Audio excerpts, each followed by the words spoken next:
সবাই আমাদের পাশে থাকবেন। আমরা এখন পরিত্যক্ত একটা মন্দিরে যাব। সো সবাই পাশে থাকবেন, আশা করি ব্লগিংটা ভালো লাগবে। So let's go.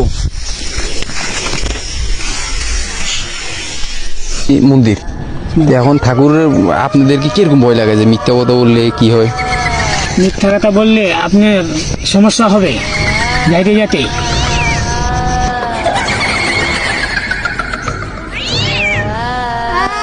এই উপর রেখে স্বাগতম সবাইকে। সামহাও ভিতরে ঢুকে দেখি রাজু ভাই, রাজু ভাই, এই রাজু ভাই কই আপনারা?